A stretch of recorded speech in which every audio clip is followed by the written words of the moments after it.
Hindi maikakaila na napakarami na nga ng fans ngayon ng SB19 at mas kilala ang tawag sa kanila na 18. At kahit na sila ay grupo, hindi din maikakaila na may kanya-kanyang bias sa mga fans. Katulad na lamang ni Justin, kung saan ay nagprepare nga o naghanda ang mga fans para sa kanyang kaarawan ng charity event o isang charity birthday celebration para kay Justin. Mula sa ating source, narito po ang update hinggil sa nasabi nga pong birthday celebration and charity event na ito para kay Bias Justin.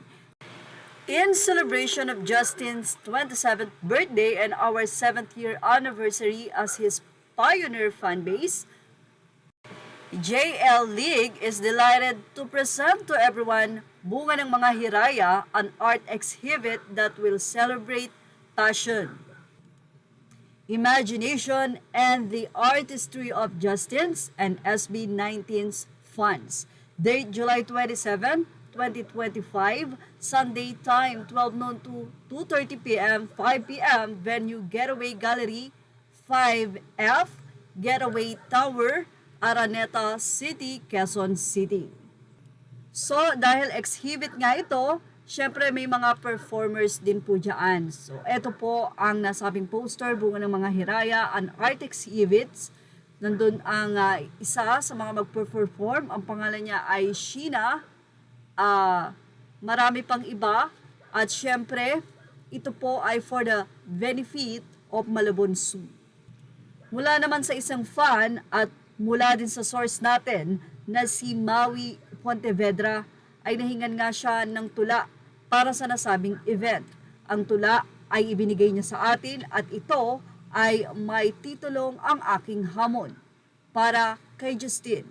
Sa bawat hakbang ng aking mga paa tungo sa pangarap na aking sinisikap na abutin, ang pangarap na mapukaw ang mga puso sa bawat letrang na isusulat.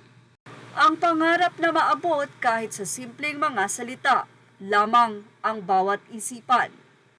Hindi ko napipigilang maging negatibo pagdating sa aking mga hangarin. Kaya ko pa ba ito? Kaya pa bang magpatuloy? Mga tanong na umuusig sa akin ng paulit-ulit. Kung minsan ay naguguluhan, madalas naman ako'y nagiging porsigido. Wala akong ginawa kundi magsulat ng mga tula at mga kasabihang magpapalakas sa loob ni Numan.